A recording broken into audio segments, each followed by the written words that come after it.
refers to four sides. It refers to a quadrilateral, or a four-sided shape, where one dimension is represented by an unknown, the other dimension is represented by an unknown, and if you were to find the area of that quadrilateral, you would multiply this length times this width, and so you would get x squared minus 4x plus a 3x negative 12, and so this string of values in here is called a quadratic expression. It's the area of a quadrilateral whose dimensions are both variables. Yes? Examples in document, that's how they do it. Yeah, I was doing that. Yeah. So, but you're not required to do this method. If you prefer not to use the graphic or the visual, you don't have to. If this helps you, do it. It's an okay method. It's an okay method? Yeah, I might prefer. Again, a quadratic equation is any equation in standard form that has an x squared in it. In standard form, what that looks like is ax squared plus bx plus c equals 0, because we're talking about an equation right now, or something with an equal sign. So if something has an equal sign, that means that you can solve that problem. So if we are solving a quadratic equation, if we're trying to figure out what the unknown is, there's different ways you can solve a quadratic equation. One way is by factoring, which I'm going to show you. And so that would mean we're either using GCF, or we're using grouping, or we're using difference of two squares, or we're using, I forgot trinomial. Let me put that in so it's in order.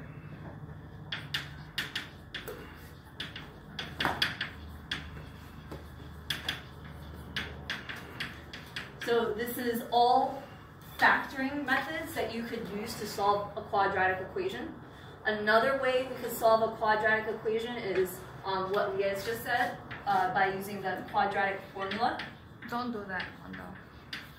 So I'm giving you the overview right now, so that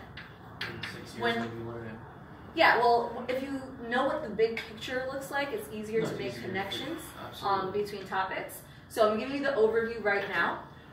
Quadratic formula, does anyone remember it? I vaguely remember that. X equals 2. B positive minus. Negative b plus or minus square root of b squared minus 4ac. He just did whole that thing one over yesterday. 2a. Oh, I hate that. Oh no, we'll get there. There's two other methods that you could use for solving a quadratic equation. Completing the square. And then the last method is by graphing.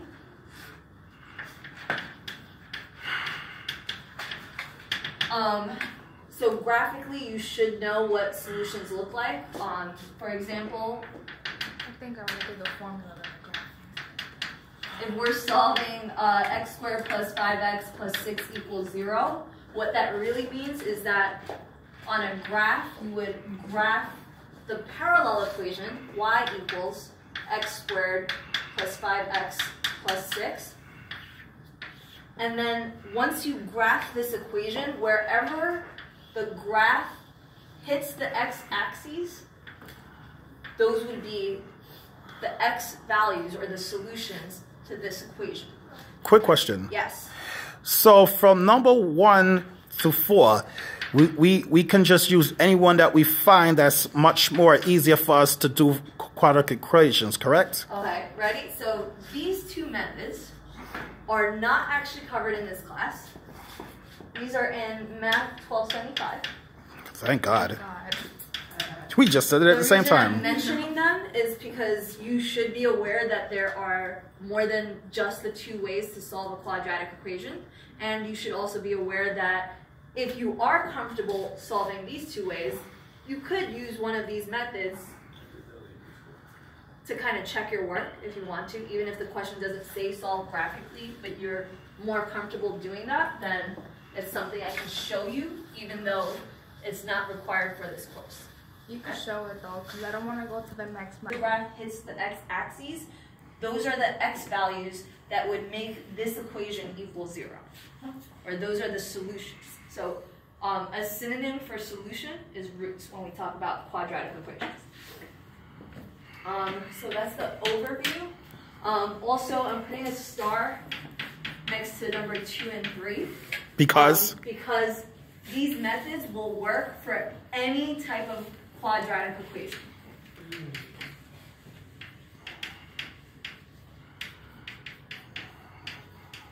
Unfortunately, number 1 does not always work. It only works for equations where you're able to factor.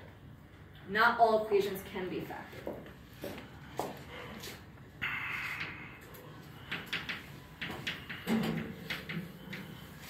The formula will always work. Yes, no matter what quadratic equation you are solving, the quadratic formula will always give you correct solutions. Well, factoring is usually quicker. Okay. The only reason we need quadratic formula is sometimes you have non-real roots or you have irrational roots. Okay. Something Irrationals. to just make your life harder, like irrational stuff. So if we're looking at solving by factoring, here's our example.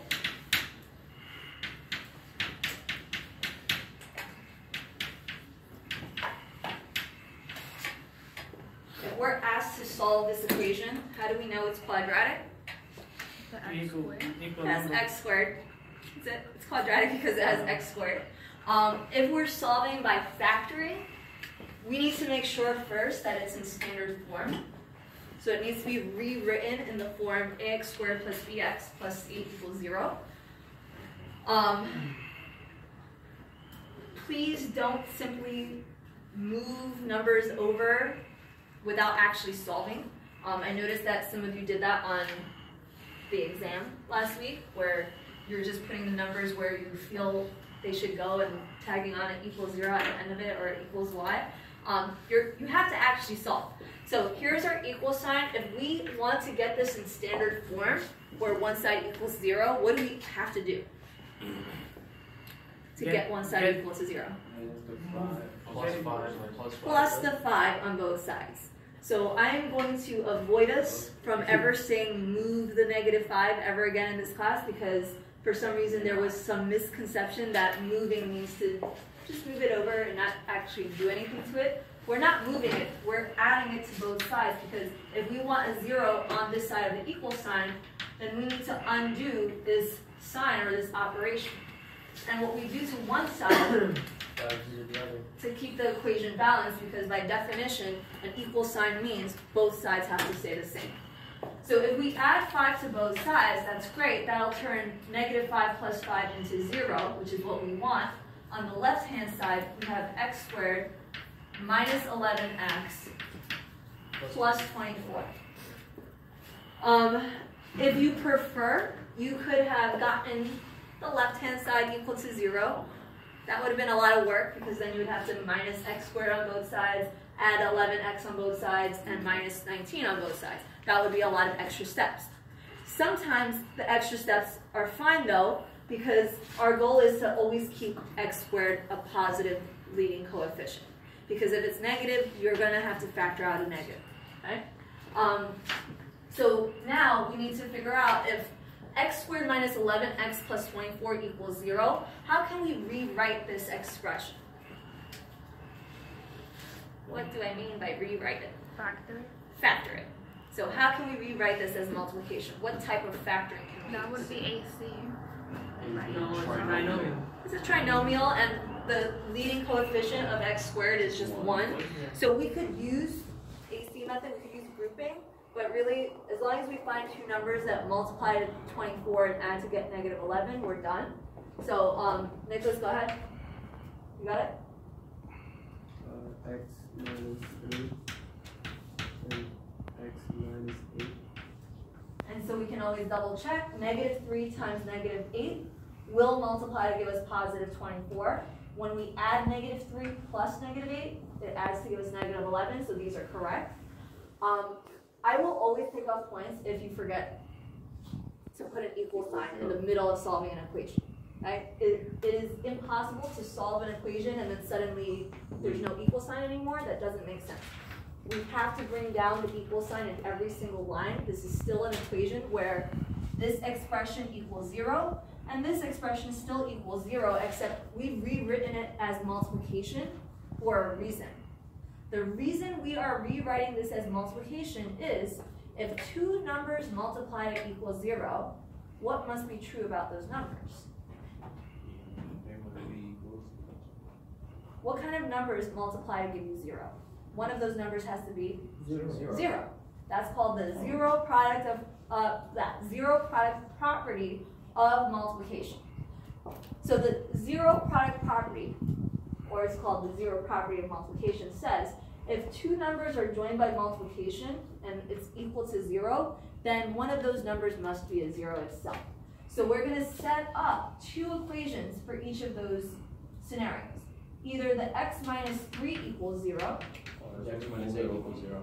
Or the x minus 8 equals 0. In either of those cases, if x minus 3 was a 0 or x minus 8 was a 0, that is the condition that would cause our multiplication to equal 0. So if we solve x minus 3 equals 0, we're going to add 3 to both sides of the equal sign, and x equals 3. Over here, we're going to add 8 to both sides of the equal sign, x equals 8. If we were to check, either of these numbers, when substituted into the original equation, would satisfy the original equation and make this true. So we're going to say that our final solution is that x could equal 3 or 8. Either of those values would make the product 0, or either of these values would make the original equation true. What are those things? Cool. These are braces. They mean solution set. Okay. If you are having trouble drawing braces, then do something like this, because if you start drawing So you solved the whole thing, right? Huh? You solved the whole thing, right? Yes, we finished solving the whole